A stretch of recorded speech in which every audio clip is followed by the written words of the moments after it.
Pathanamthitta റാന്നിയിൽ super മാർക്കറ്റിൽ കാട്ടുപന്നിയുടെ ആക്രമണം. കടയുടമ മന്ദിരംപടി സ്വദേശി ബീനയ്ക്ക് പരിക്കേറ്റു. രാവിലെ 8:30-ഓടെ കടയുടെ ചില്ല് തകർത്ത് പന്നി കടയിലേക്ക് ഓടിക്കയറുകയായിരുന്നു. ആദ്യം ദൃശ്യങ്ങൾ.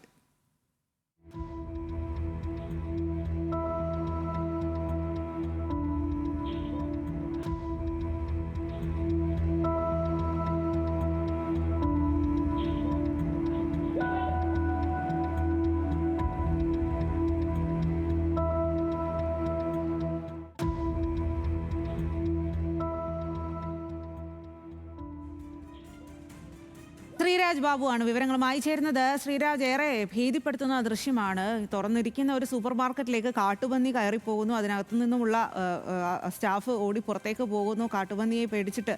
എന്തായാലും ഈ ബീനയ്ക്ക് കാട്ടുപന്നിയുടെ ആക്രമണത്തിൽ പരിക്കേറ്റിട്ടുണ്ടോ? ഇവിടെ സ്ഥിരമായിട്ട് ഇത്തരത്തിൽ കാട്ടുപന്നി സാന്നിധ്യമുള്ള പ്രദേശമാണോ? എന്താണ് നാട്ടുകാർ അടക്കം പറയുന്നത്?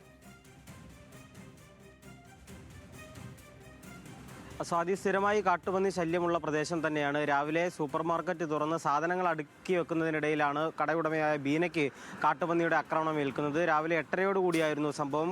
ചില്ല് തകർത്ത് അകത്തേക്ക് കടന്ന കാട്ടുപന്നി ഈ ബീനയെ കടയ്ക്കകത്തിട്ട് ഓടിച്ചു എന്നവർ പറയുന്നുണ്ട്. ശേഷം നെറ്റികൊണ്ട് കുത്തി വീഴ്ത്തുകയായിരുന്നു. കൈക്ക് സാരമായ പരിക്ക് പറ്റിയിട്ടുണ്ട്. ബീനയുടെ കൈക്ക് ഒടിവോ മറ്റു പ്രശ്നങ്ങളൊന്നും ഇല്ലെങ്കിൽ പോലും കാര്യമായ മുറിവ് സംഭവിച്ചിട്ടുണ്ട്. സ്ഥിരമായി ഇത്തരത്തിൽ വന്യമൃഗ ശല്യമുള്ള ഒരു പ്രദേശമാണ്. വന്യമൃഗ ശല്യം എന്ന് പറയുമ്പോൾ പ്രധാനമായും കാട്ടുപന്നി ആക്രമണമാണ് പ്രധാനമായിട്ടും ഇവിടെ ഉള്ളത്. എന്തായാലും ആ കാട്ടുപന്നിയെ ഈ ആക്രമണത്തിന് പിന്നാലെ തന്നെ വെടിവെച്ച് കൊല്ലാൻ സാധിച്ചിട്ടുണ്ട് എന്നതാണ് ഏറ്റവും പ്രധാനപ്പെട്ട കാര്യം.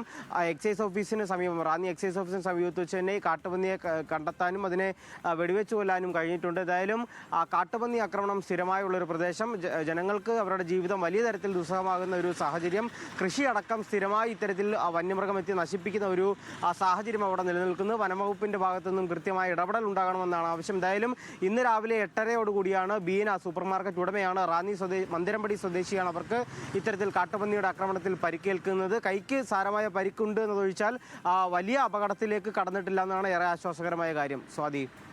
ശരി ശ്രീരാജ്, എന്തായാലും വലിയ പരിക്ക് ഒന്നുമില്ല. അതുമാത്രമല്ല, കാട്ടുപന്നിയെ വെടിവെച്ച് കൊന്നിട്ട് ഉണ്ട് എന്നുള്ളതും ആശ്വാസമാണ്. ഇത്തരത്തിൽ സ്ഥിരമായിട്ട് ഇങ്ങനെ വന്യമൃഗ സാന്നിധ്യമുള്ള പ്രദേശം കൂടിയാണ്. ആ വിവരങ്ങളാണ് ശ്രീരാജ് നൽകിയത്.